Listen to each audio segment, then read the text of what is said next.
anim na sila. 6 na viewers na nanonood at patuloy na sumusuporta dito sa Oso the Chismoso. Sorry guys, nadidigay ako. Big shoutouts kay Angel Nathan, kay 6288, 888, kay Nolay29, kay PJ Balasaki, kay Marochel Mendoza, big shoutouts kay Dom, big shoutouts kay Stephen Linos, big shoutouts kay Virginia. And of course, big shoutouts kay Maria sa asawa ko. And marami tayong pag-uusapan guys. Sobrang excited ako kasi marami kayong magiging baliktanaw at of course, bibigyan ko kayo ng mga matatabang information. Of course. Okay, so marami nagtatalk around ngayon sa space na it's gonna crash, ito yung mangyayari, ito yung gustong gawin ng market talaga, ito yung potential talaga na gustong gawin ni Bitcoin. And meron pang mga analyst na katulad nila, yung mga nasa Pilipinas, wag muna tayo mag-drop ng name, okay, medyo baka sabihin bitter tayo. Itong mga taong to is like keep on pushing some narrative that are very dangerous if sabihin natin bago kayo sa market. So I want to shed some light to you guys na we are nearing the confirmation that this is the bottom already. Na yung 81,900 natin is correct. Okay?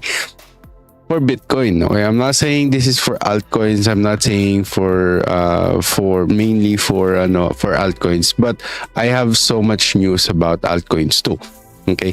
So right now, if hindi ka pa nakakapag-like, please mag-like and share, subscribe na kayo dito sa Oso the Chismoso. Kung mahilig kayo sa mga chismis, ako nga pala si Oso Bear. I've been here since 2017. I've been trying to share you guys my wins and losses dito sa cryptocurrency since 2021.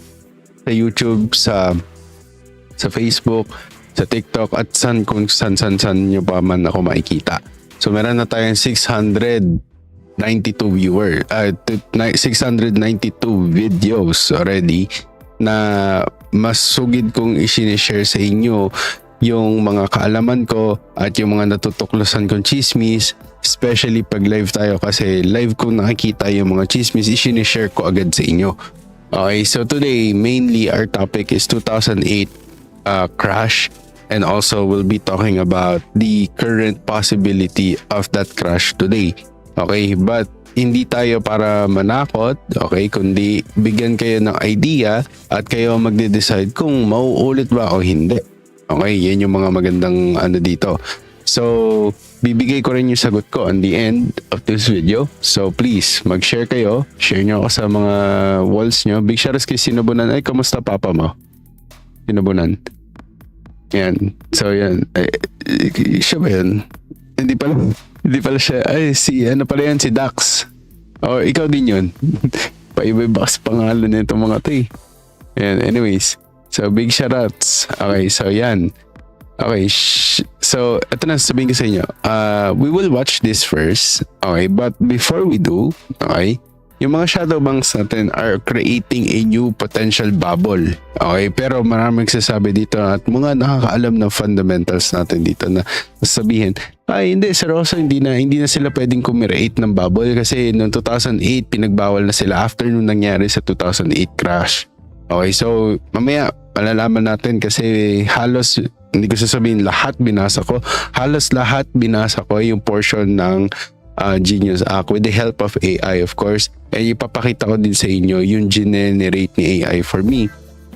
Okay, because I've been sending out a lot of speculation and chismis, and we will see if ano yung magiging niya, yung mga naging respond niya dito. So in 2008, balik tanaw lang tayo, meron tayong tinatawag na the housing market crash, which is nearly half of the whole economy ng buong mundo na wipe out. Okay? Because the bank took massive risk outside regulation. So ano tong risk na to? Okay? So ito yung tinatawag na the shadow banking. Okay, so this is going to be interesting kung mahilig ka sa paghahanap ng times of the market and timing the market. Okay? So this is going to be the best part of my live if mahilig kayo sa mga ganitong topic. Okay, this is fundamental.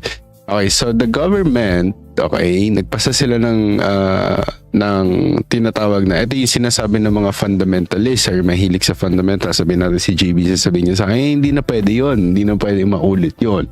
Okay, kasi nga may ganito ng batas, which is yung Dodd-Frank Act in 2010. Tandaan nyo ha, Dodd-Frank or DFA or Dodd-Frank Act in 2010. Okay, because yun ang nangyari nga yun sa 2008. Specifically, in section 171, the Collins Amendment na tinatawag to stop the over-gambling ng mga bangko. Okay, so it requires the banks to maintain capital reserves and limit their ability to gamble with risky assets.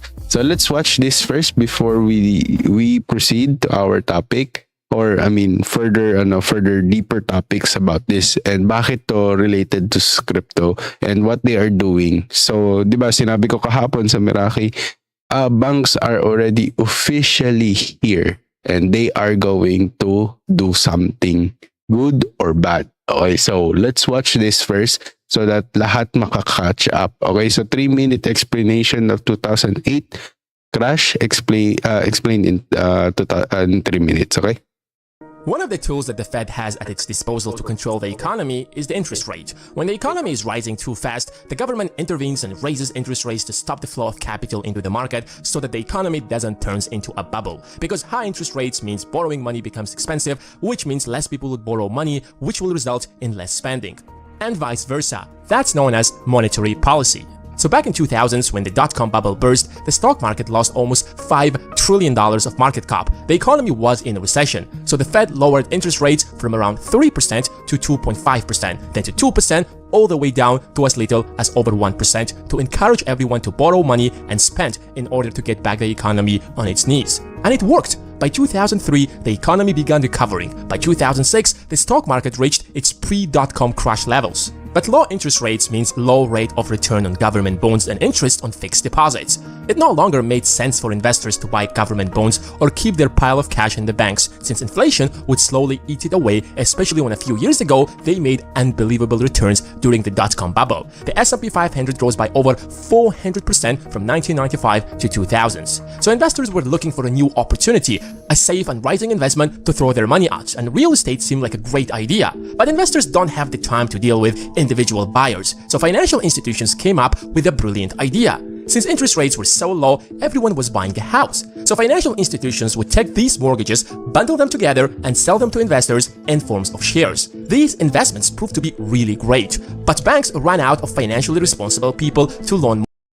Okay, so ano natin yan na MBS. So ibig sabihin, yung mga taong nagbabayad or kumuha ng sabihin natin loan, sabihin natin tapos kung bumili ng bahay, sabihin natin nag-loan kasi bibili ng bahay, etc. Sabihin na lang natin, ganun yung situation, okay?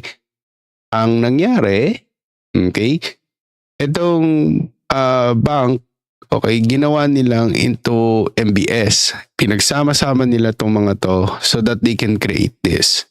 Okay, so that this can be purchasable, okay, and it can be acquired or it can be held like a stock, which is a stock, MDS. Okay, so yan, babasahin natin. Awan ng Diyos, okay, may natin ito babasahin. To be honest, para siyang, okay, so yan, okay. Mortgages, but investors still wanted to buy these investments. So banks started giving subprime mortgages or mortgages to people with really low credit scores. People didn't necessarily have enough income to keep making the mortgage payments. Why? Because they would take these mortgages, bundle them together, and sell them to investors. Low interest rates and rising home prices kept attracting more and more investors. The reason why these investments appeared so seductive is because the investors argued that even if they would default on their loan, it's not a big deal. The bank can take back the house and sell it, and since home prices were rising, they would still make a profit. It seemed like the perfect investment. So the banks gave mortgages to everyone. That inflated home prices to unbelievable heights. But at some point, one of the borrowers defaulted. So his home was put on sale, then the second one, then the third. Soon, there were so many homes on sale but not enough buyers, and home prices began to fall. When people saw that their $500,000 mortgage house is suddenly worth only $250,000, it stopped making sense for them to keep making mortgage payments, so they walked away from them. Now, there were even more houses on sale, driving home prices even lower. So the banks were left with a lot of worthless mortgages that no one wanted to buy, so they went bankrupt one after another.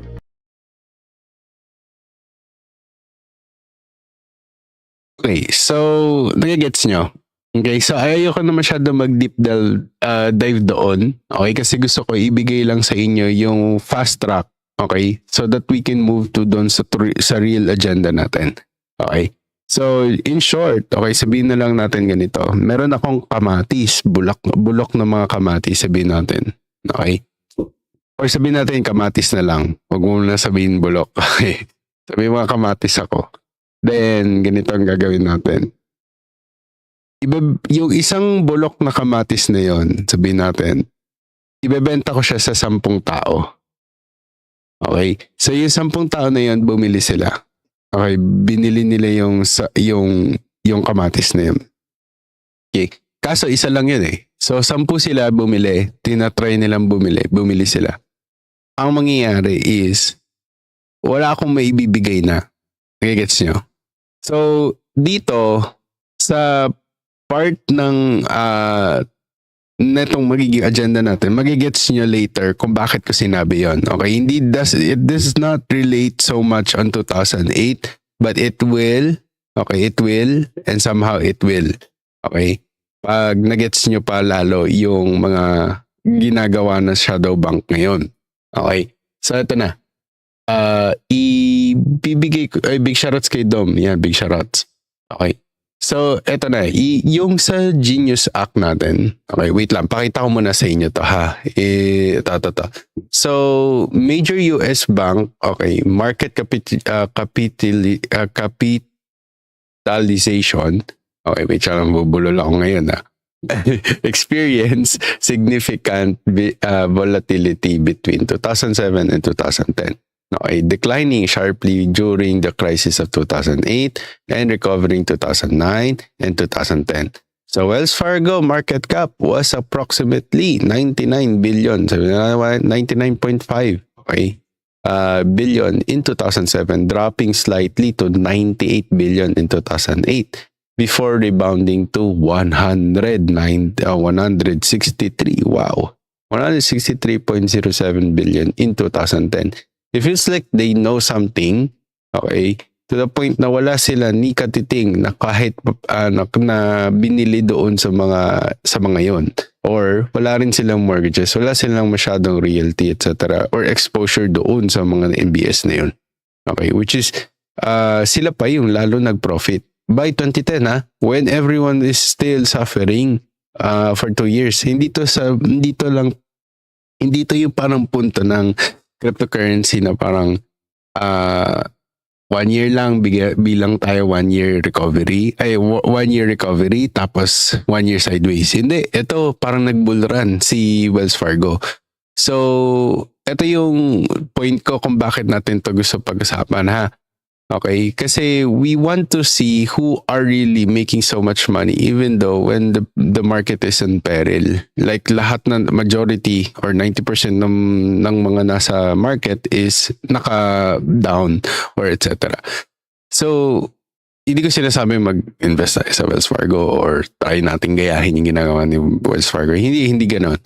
Okay, wala rin akong kay Wells Fargo or whatever.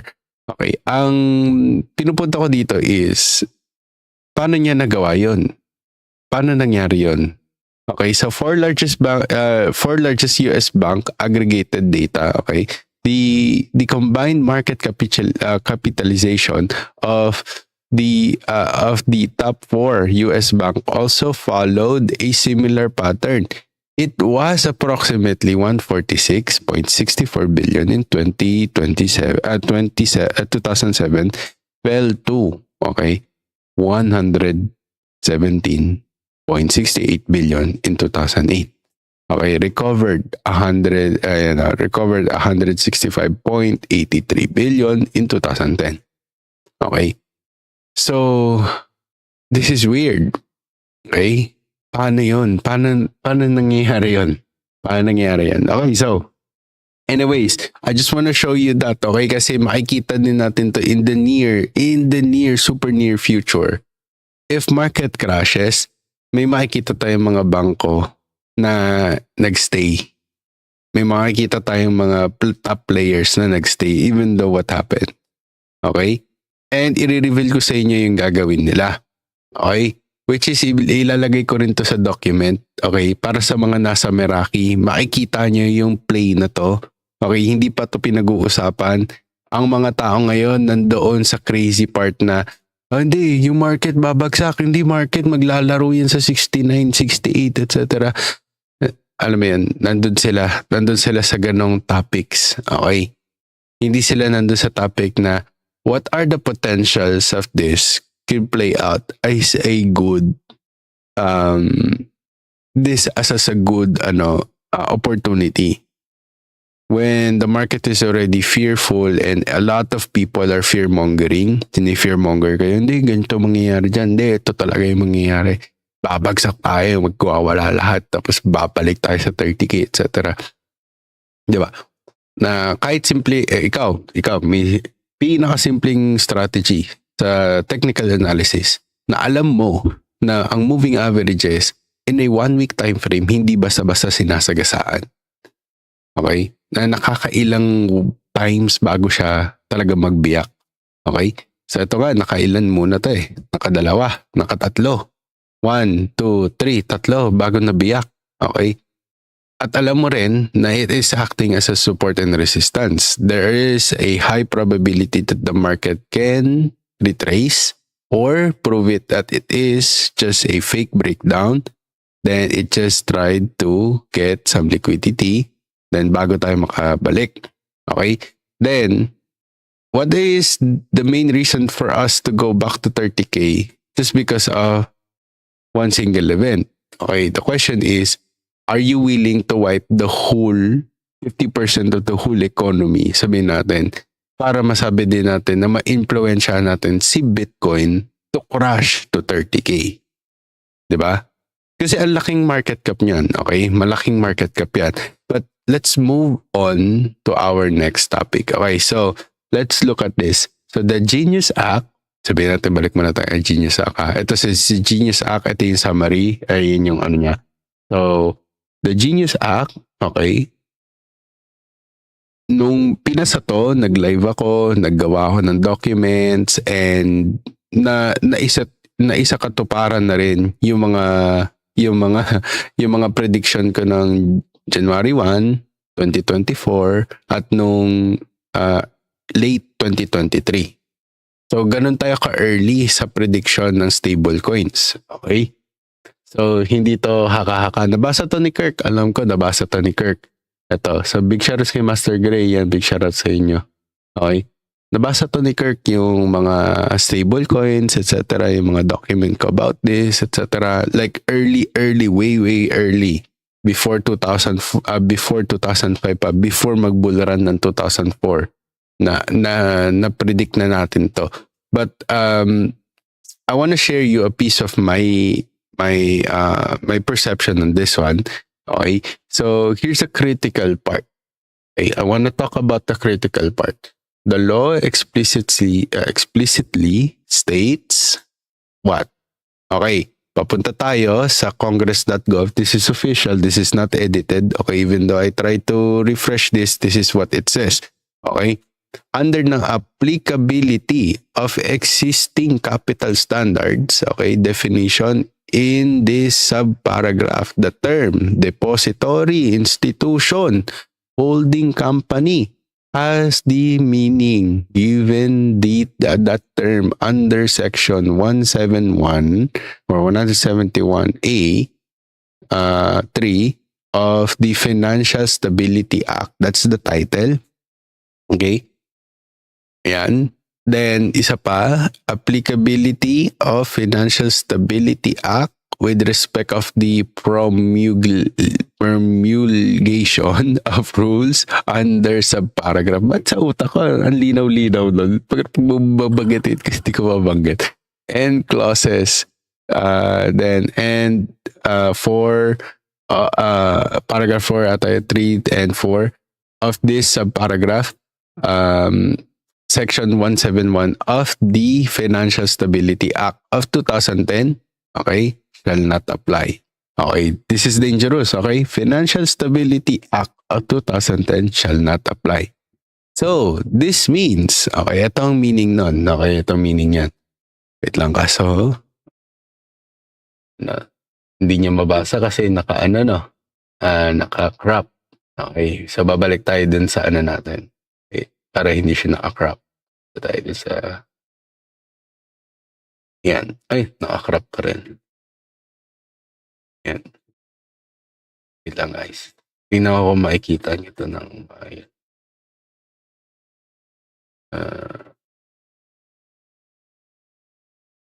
Ayan.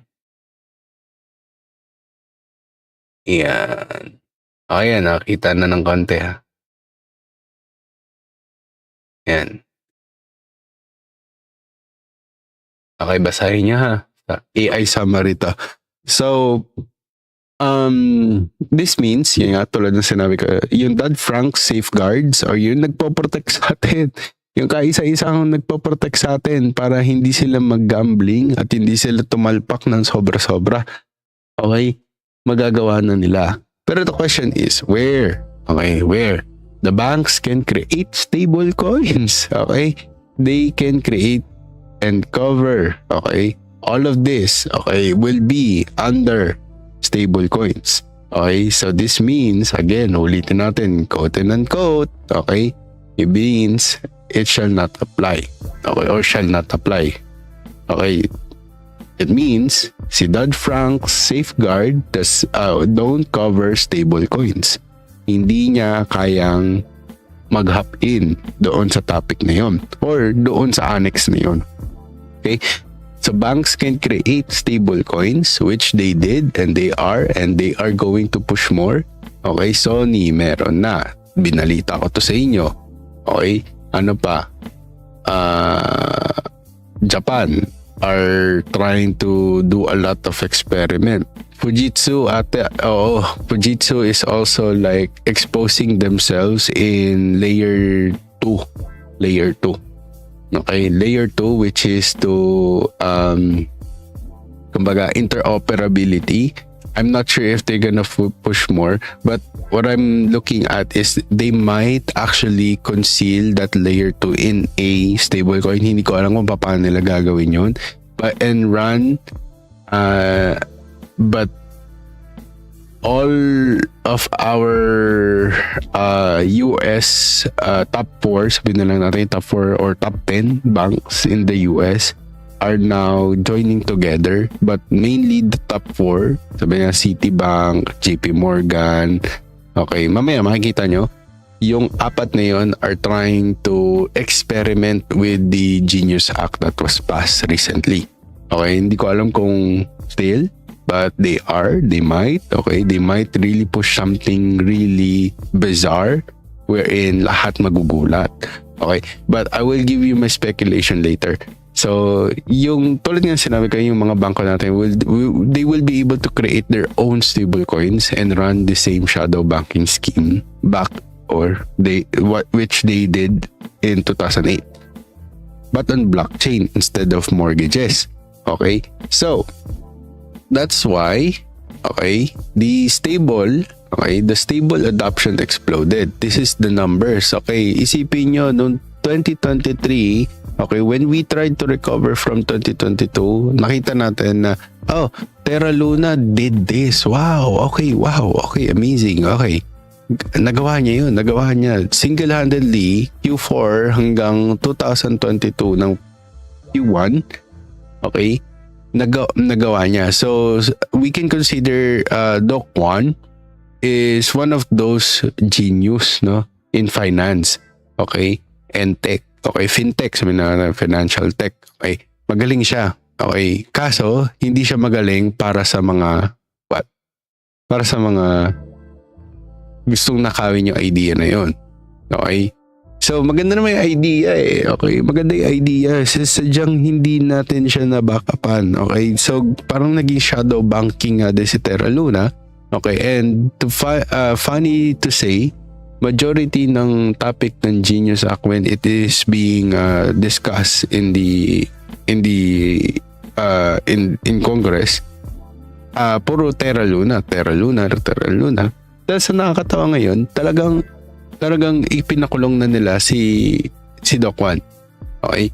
Which is bakit nag-resurface yung topic na yun, na yung kay Terra Luna, no? All of a sudden. Okay? Tapos biglang yung mga bank, sila na gumagamit nung ginagawa ni Doc Juan. Nagigets nyo? So, ano yung sasabihin ko sa inyo? Sino mas nakakatakot? Si Doc Juan o yung gagawin ngayon ng mga bank? Okay, mamaya re-reveal ko sa inyo kung bakit mas nakakatakot si banks. Okay, si Doc Juan kasi probably he just stumbled upon a glitch in the system or bug in the system that they can do this, etc. Diba? Parang gano'n. Pero the people who thought of something better out of this glitch and bug, ayaw nila yan eh. Like sabihin natin, kung kaya nilang, kumbaga kung sila yung nakadiscover nun, diba, ang gagawin pa nila dyan is kumbaga sa tax evasion, okay, ito yung legal na tax evasion, gagawin nilang batas siya to the point where hindi mo siya masyado makikita, may hirapan kang hanapin, tapos doon mo malalaman na pwede pala ako mag-tax evade ng legal. Okay, dahil lang dito. Okay, bakit hindi nila to dinidiscuss? Ba't din nila to sinasabi? Kasi ganito din yung situation. Okay, so si Terra Luna, sabihin natin, was able to discover a legal way to do it because it's not yet in the law. Ngayon, gagawan nila ng law, okay, pero nakatago din yung pinaka-complex way so that you will be able to legally create your own stablecoin. Okay? If sabihin natin malaki kang company, etc., diba? Hindi yan nakahain na naka-silver platter tapos lahat gagawin yun. Okay? They don't want that. Okay? So, ito yung sasabihin ko sa inyo. Okay? Kumbaga, the thing that happened with the stablecoin, why it is also obvious. Sabihin natin, hindi lang ako yung na-obviousan dito. Okay? Sabihin natin, kung ikaw, nagbababad ka din sa pagbabasa ng gaano kadami ng stablecoin, saan na papunta yung pera, naghahanap ka ng saan na kaya yung susunod na narrative, ganyan, makikita mo agad to. Okay? And wag mo masyadong tignan ako na mataas sa parang, oy, alam agad ni Sir Rosa yun. Paano niya nalaman yan after 1 year or 2 years, etc. Hindi ganun. Okay? If you are diligent enough and you pour so much more time sa rather than doing things sa yung mga binubuhusan nyo during your free time, okay, you will be able to do the same thing or far more better than I do. Okay, kasi minsan hindi na talaga ako 4 hours nagbubuhos, okay, or 8 hours, di katulad dati sobrang buhos kasi may mga business, may mga trabaho. I just know where to look right now. Okay, pero nagbabago yan. So, pwedeng hindi na doon mabibigay yung chismis, yung data, di ba? So, that's why bumabalik pa rin ako sa diligence talaga kasi doon talaga yung secret ng gem hunting. Okay, so, ito na yung sabihin ko sa inyo. Okay, this is clearly a new financial infrastructure yung na-discover ni Terra Luna, no? And it is being embedded in the society with zero regulatory insight, now being used by the shadow banks. Okay, so in 2008, okay, banks couldn't hand out mortgages to unqualified buyers, okay, or buyers directly. So sabihin nila, sabihin natin ano nga ba mga bangko sa Pilipinas? BDO, sabihin natin si BDO. Hindi siya pwedeng magpahiram sa'yo ng pera or bigyan kanya ng kakayanan makabili ng condominium sa New Valley, sabihin natin, or sa sa Ayala, sabihin natin, Ayala, Laguna, sabihin natin, or whatever, wherever, okay? Ng Ayala apartment, sabihin natin, or condominium, sabihin natin. Kung, okay, ang kita mo is 50,000, sabihin natin, o sige, maging totoo tayo, 20,000, sabihin natin, hindi, 25,000, okay? Ang kita mo ay 25,000, tapos ang ina-acquire mo is may monthly na, sabihin natin, 10,000. Tapos, i-take into account natin kung magkano ba talaga yung mga ginagastos natin everyday, etc. Blah, blah, blah. So, we have to really do a times 5, times 10, or wag tayo OA, times 5. Okay? Times 5 doon sa babayaran mo. Okay, minsan times 3. Sobrang lenient, no? Sobrang nice na. Okay, ganun yung nangyayari. So, dati hindi. Okay. Pero, it cannot be directly. Okay? Cannot be directly issued by the bank. Okay? So, dun na yung pumapasok yung shadow operation to distribute bad mortgages. Okay? Tapos, binundle nila. Okay? Then, they sell them to investors. Okay? So, sabihin natin, ikaw na nakabili, sabihin natin, bumili ka bahay, etc. Hindi mo nang bayaran, etc. Pero tinatry mo lang mag-keep up sa bayad, etc. Sabihin natin ganun. Ganun yung nangyari noong 2008. Marami yung mga ganun. Maraming delinquent or marami yung mga paso yung kanilang bayad or delay na ng 2 months, 8 months. Okay? Kasi hindi na nagba-background check. Okay? Kasi nagutom sila doon sa point na, okay, pwede pala tayo magpautang, then we can print more money. Okay? Because we need more money. We can declare to demand more cash from the federal, parang ganon. Okay, which I already explained about this doon nga sa videos ko, 3 videos ko, in-explain ko sa inyo, binigay ko sa inyo, 3 videos ko, pinakita ko sa inyo. Okay, so the bad side on this one sa mga investors is nabigyan sila ng bad kamatis, okay, mga bulok na kamatis. Okay, tapos ang daming gustong humingi nung ano na yan kasi kala nila good kamatis siya. Okay, ang pangit doon is ang daming bumili, okay? Nakuha na yung pera nila pero yung kamatis na ano is pumasok na. Okay, sabi na, kumbaga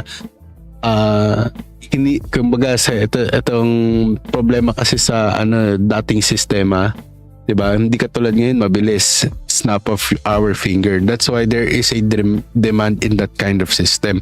There is a demand in blockchain. There is a demand in under a second, okay, or frictionless transaction because of this kind of problem before. Okay, na bumili ako ng kamatis, hindi ko alam, bulok na pala, nakuha na yung pera ko. Nagets nyo? Pero biglang nag-declare ng bankruptcy. Diba? Nangyayari yun. Dati. Okay, ngayon, the question is, what are the chances na hindi mangyari yun? Sabi nga dito, Hesoyam, sir. Yan. Big shoutouts kay Stephen Linas, kay RJ, pati kay Ramil. Yan, big shoutouts sa mga taga-Saudi. Okay? Ito yung sasabihin ko sa inyo. Okay? Pag pinag-isa-isa kasi yun, or MBS sabihin natin, okay, yung mortgages na yan, binundle natin yan. Okay, tapos binenta natin siya sa investors. Okay, ganun na ganun yung explanation ko about sa kamatis. Okay, so hindi naman nila alam na bulok yung kamatis eh. Paano mo i-check yun? Ano yun? Pero may nag-check nun. Panoorin nyo na lang yung movie na alam nyo na yan. Pag tayo mag-promote ng mga movies dito. So, tatlo yun yung movies na yun. Wag na natin pag-isapan. Sikat yun. Basta lagay nyo na lang 2008 financial crash movies. Yan. So, top 3 lalabas agad. So, eto na yung sasabihin ko sa inyo. Okay.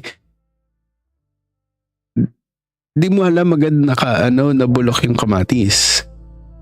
Pero, sabihin natin, nakuha na yung pera mo. Okay, pero tumataas yung stock. Kaya nakakabulag. Okay. So, paano mo i-check? Yung iba ang ginawa, which is yung mga nasa may kakayanan. Okay, which is yung nandun sa movie nga.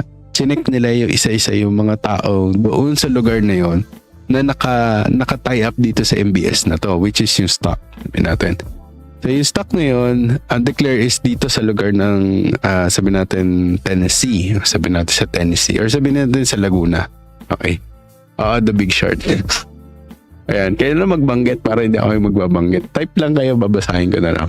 Okay. So yun sa Big Short, yung guy na yun, pumunta siya doon sa lugar na yun, pinagkakatok niya yung bahay. So iba doon, hindi nila alam na delinquent na yung mismo yung may-ari ng bahay at hindi na nagbabayad for couple of months. Pero nagre-renta sila sa lugar na yun. Okay, may isa pa is hooker siya. Okay, which is nagbebenta siya ng aliw. Okay, bumili siya 3 bahay. Inalaw siya ng bangko. Lupit. Okay. Bangko, binigyan siya ng right to buy this, three complexes ata yun. Or apartment complex yung binili niya. Ay, hindi. Apartment lang sa loob ng complex rather. Okay. So, may 3 siyang apartments. Pero yung isa lang yung tinitira niya doon. Yung 2 is pang receiving niya ng kung ano-anong gift mula dito sa mga taong to. Pero, delinquent na rin siya, behind na rin siya. Okay? So, to make things short, okay, hindi mo ma-check yun. Okay? Now that we are in the cryptocurrency, you can check it right away, di ba? So, babasahin mo na yung white paper, sabihin natin, okay, meron ba talagang TVL? Meron ba talagang lock dito? Magkakaroon ba tayong TGE? When is the TGE? Etc. When is the listing, kailan yung listing, magkakaroon ba ng delisting, etc. So, dito nagkakaroon ng parang meeting yung mga banking kung paano nila gagawin kasi binigyan sila ng go signal na, okay, pwede nyo nang gawin, pero aralin nyo maigi. Okay. So, I think even the government is not yet like fully fully determined kung ano ba talaga yung kapangyarihan nitong genius act na to. Kasi to mind you, okay, this genius act is not even like done. Okay? May mga portions na okay, nakapasa na to, ito na yung annex niya, ito na yung ano niya, pupush natin to. Okay? Pero hindi ibig sabihin tapos na yung buong ano niya, law. Okay? So, the same structure is happening now sa altcoins. Pansinin nyo maigi guys. The same structure is now happening in the altcoins. Banks can't directly issue worthless coins. That's true. Okay? So, they'll use the shadow altcoin companies to do it. Okay? Who is this shadow altcoin companies? Okay? So, basahin nyo maigi yung Clarity Act natin which is coming soon. Okay? And this will let them, okay, create altcoins with zero capital. Zero capital. Guys, isipin nyo, zero capital. Tayo na nag-release ng mga meme coins and shit tokens, kailangan natin supplyan yung sarili nating volume. No? Maglalagay pa tayo, bibili natin sarili nating token, maliban pa dun sa listing. Okay? Diba maliban na lang kung sa Ethereum ka nag-listing or sa Base Network or sa Pump.fun or sa... Diba? Nagigets nyo? Okay. Tingin mo sir sa yung mga gumawa niyang act na yan, may loophole silang ginawa dyan parang sa tax. Hindi ko pa to na hahagod. Ang ni-research ko at ilang days ko na rin ginawa itong report na to. Bale, hindi ko makapagsalita ng buo kasi wala akong masyadong alam kung bakit pwede natin siya i-tie up sa tax evasion or tax exemption ng mga gustong umavoid sa tax. Okay? Pero makikita natin, mali-reveal din yan kasi wala pa yung buong ng Genius at wala pa yung sa Clarity Act. Okay, so katulad sinabi ko, they can launch a altcoin with zero capital required. Okay, they can just declare na, 1 million market cap, ulul. Hindi. Okay, charot lang yun. Kayo na bahala mag-cover ng 1 million market cap kasi fake naman yung stable coin. Nagigets nyo? Okay? So they'll market them, okay? Run up the price by injecting stable coins. The question is, who is backing up this stable coin? What is backing up this stable coin? Who knows? Fairy Godmother, hindi ko alam. Fairy Das, utot ni Shrek, hindi ko alam. Diba? Tapos doon napapasok yung malalaman natin, wala pala ako value. Wala pala akong kwenta. Walang kwenta pala yung mortgages. Ngayon, wala palang kwenta yung stablecoins na nag-back up na bumili doon. Wala siya sa market cap. Market cap na lang natin yung matitira. Diba? Pero bago pa mangyari yun, naibenta na yung altcoin nila. Okay? Or pwedeng tinanggal na nila doon sa liquidity, i-convert sa totoong asset na gusto mo nilang bilhin. Okay, nandun na yung clue ha. Nandun na yung clue. Makinig kayo guys. Nandun na yung clue. So the bank will exit their profits while the retail traders are going to lose a lot or almost everything. Okay. So this junk that we are looking at right now, this is not mortgages anymore. We're talking about altcoins. Stable coins will provide the liquidity infrastructure. Okay? The question is, are they willing to really, sabihin natin, are they willing to really keep this altcoin? Okay, yun yung kinagandahan lang ng crypto. Okay, if it runs, it works, and somehow magically it is something will be in the future. It really works, sabihin natin. Kasi marami ng mga alts na dating nasa top 10, top 20, top 100. Ngayon wala na. Majority, 80% wala na sila. Pero ngayon iba na yung nandito sa top 10, dito sa top 20. Kahit top 50 lang, tignan mo. 80% accurate talaga. Okay? So, the shadow altcoin companies provide the distribution. Okay? Banks provide the capital and the marketing. Okay? So, hindi na, ang hirap hanapin na nito guys. Kahit siguro mag-mesari ka, hindi mo naman tatrack. Ano ba to? Sabihin natin mag-release ako ng ito, status. Okay, new coin, status. Itong shadow altcoin na to, sabihin natin yung status. Lalapit siya kunyari kay bank. Sabihin niya, hey, JP Morgan, may stable coin kayo. Peramin mo ako ng pera.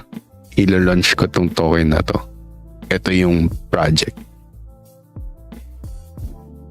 Okay, sige. Anong kapalit?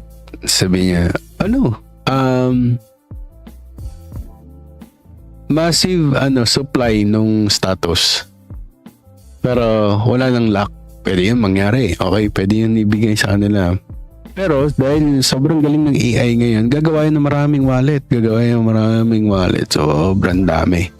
Tapos ikakalat niya yung status sa iba't ibang incremental pricing para pag nag-sell, hindi mo makikita, hindi mo matatrack. Pero sabay-sabay yan magsisell or at different volumes. Na okay, pag pumasok sa price na ganito, etong first portion ng wallet.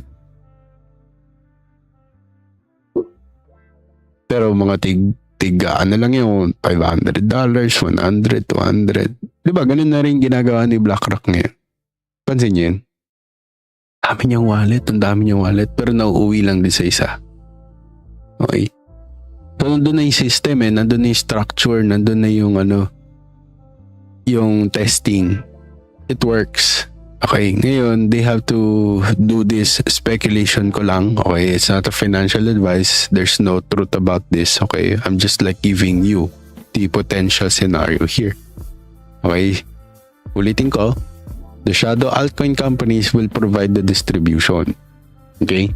But The banks provide the capital and the marketing. Okay? Sabihin nila, hindi, sinusuportahan niya ni ganitong company. Hindi, sinusuportahan niya ni GCash, etc. Hindi yan babagsak, etc. Hindi mo sila makakasuhan. Isa lang din sila sa mga investor. Nag-provide lang din sila ng capital. Nag-provide lang din sila ng volume. Diba, ginawa na rin yun ni Zach XBT. Ano niya ginawa? Meron gumawa ng token tungkol sa kanya para i-support daw yung pag-i-investigate niya sa mga kriminal. 'Di ba? Sa mga kriminal ng cryptocurrency. Okay, sabi ni Zach XBT, "Ay, thank you salamat O sige, bibili ako." Bumili, marami. Tapos yung lahat ng binili niya na yun, inilagay niya doon sa stake. Okay, to provide more liquidity para sa mga tao. Okay, ngayon nag-run up, nag-shoot up yung price, umangat, times 5. Oh my gosh, times 8 na, times 8. Biglang sabi ni Zach XBT, okay na, na-reach ko na yung kailangan kong funds para sa pagpapatuloy ng aking research. Sabi niya gano'n. Hinigit niya yung liquidity. Biglang bumagsak yung market. Kasi bumagsak, kasi crash, kasi nag-domino effect Lahat sila nagmadali. Hindi lang yung hindi yun right within a minute, hindi. Pagka higit niya ng liquidity, nalaman agad ng mga tao. Kasi nagsabi din siya sabi niya, higitin ko na to. Nakuha ko na yung kailangan ko. Ngayon, si Zach XBT, dahil honest nga siya sasabihin niya yan. Diba? Pagkasabi niya higitin ko na, hinigit na niya agad. Hinigit niya, tapos yung mga tao nagpanik. Okay? Tapos galit na galit sa kanya. Nagalit na galit sa kanya. Kahit nakalagay naman doon na this is for Zach XBT, etc. Blah, blah, blah. Ngayon, nag-status siya na naalala ko na ba't kayo nagagalit? Kala ko ba para sa akin to? Tapos ngayon, nung hinigit ko yung sarili kong liquidity na ipinrovide ko sa inyo, okay, para makabili kayo at mag-run up yung price. Diba? Tapos ngayon hinigit ko lang kasi tinitingnan niya na baka na-reach out na niya yung yung funding niya. Biglang babagsak yung price. Pero ang ginawa niya, yung hinigit niyang same liquidity, ibinili niya ulit nung mismong token na. Diba? Pwede ka kasi mag-provide ng liquidity lang para merong pera doon sa loob ng token na yun, nung ecosystem na yun, without buying the actual asset. Nung nag-crash, binili niya. Diba? That's how you play with the liquidity. That's how smart you are when it comes to the structure itself of the blockchain. Okay, if you know finance, then you master the blockchain already. There's nothing wrong with what you did. Okay, nakulong ba si Zach XBT? No.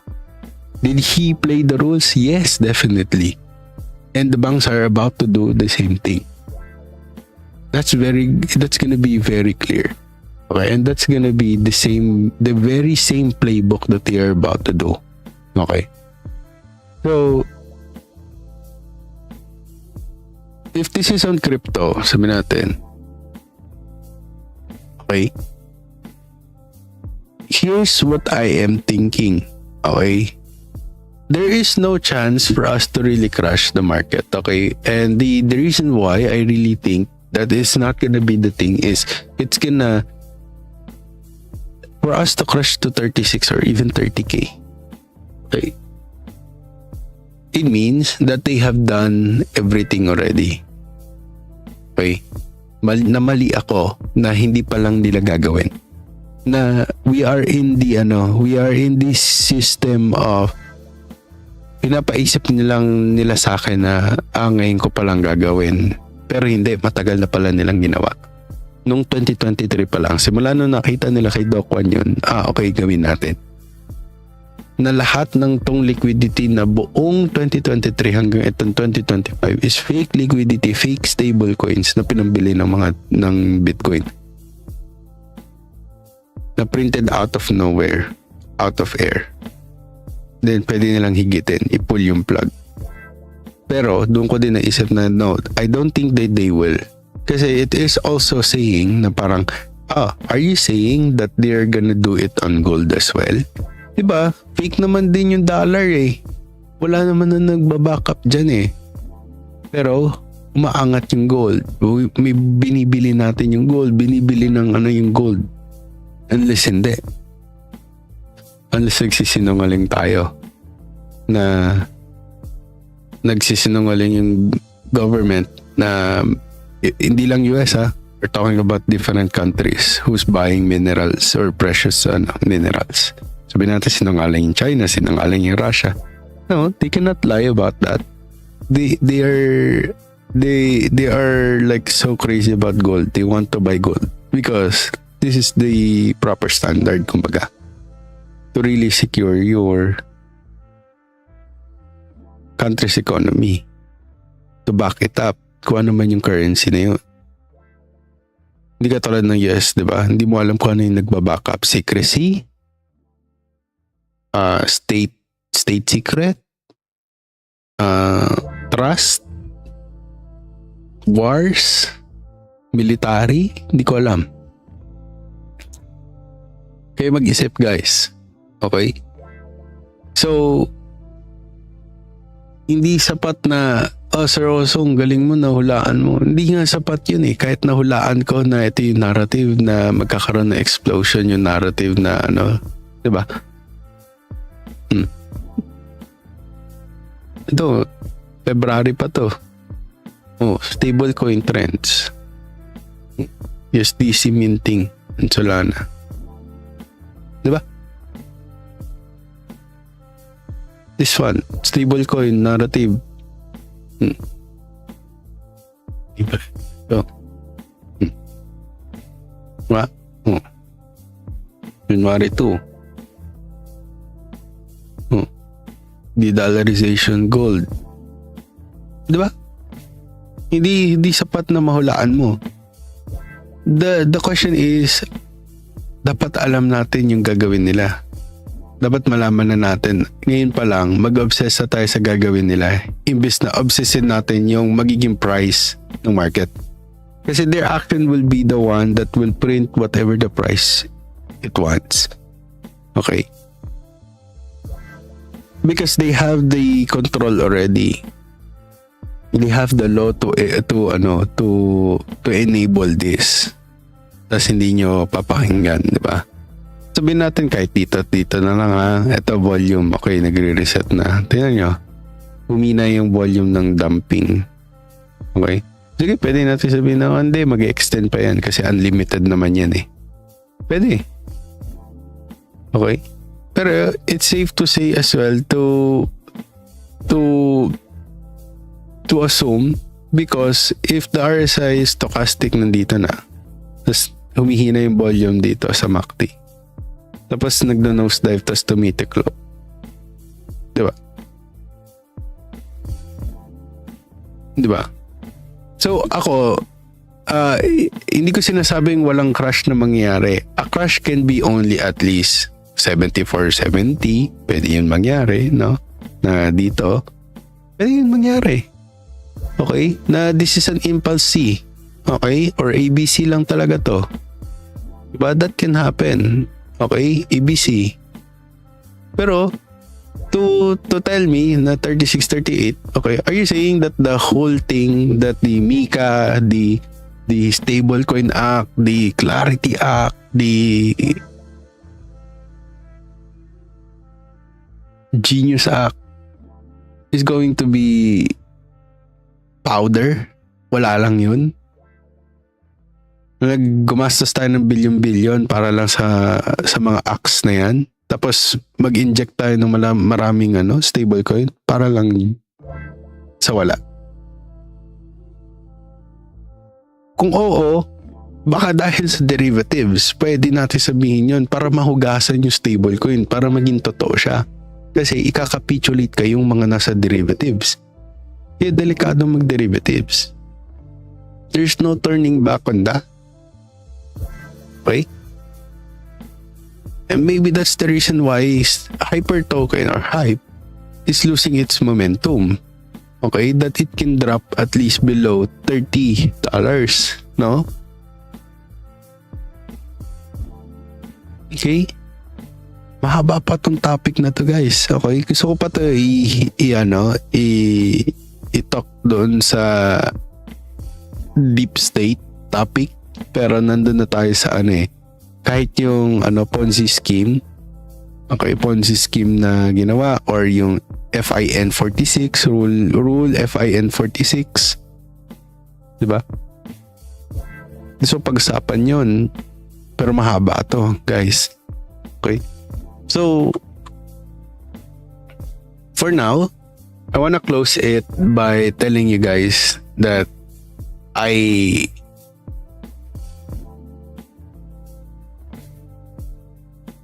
want to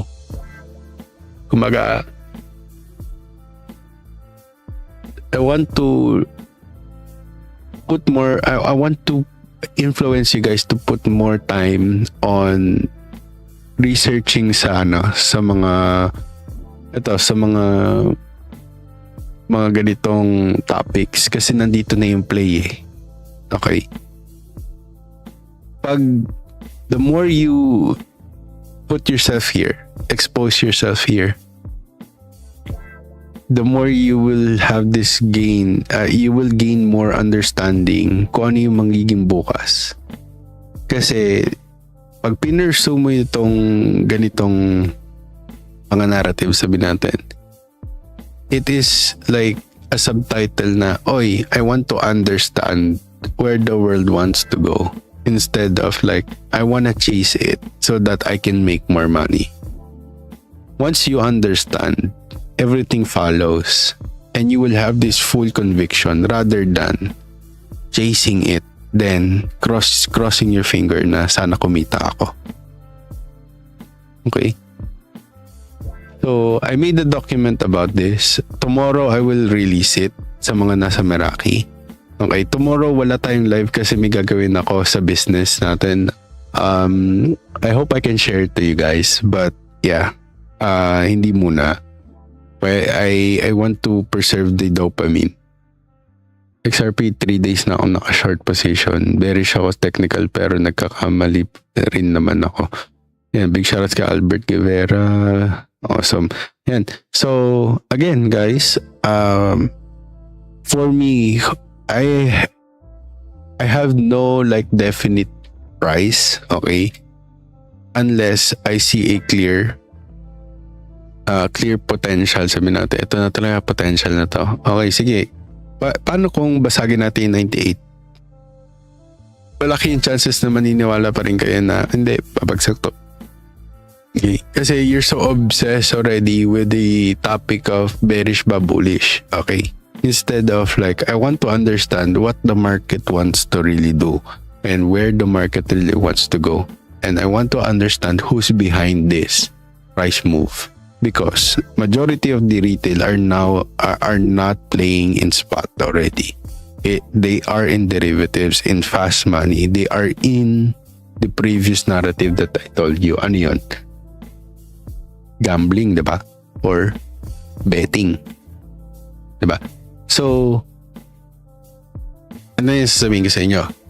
Okay, please, okay, keep yourself active here if you want this kind of topic. So, please do like and share, subscribe.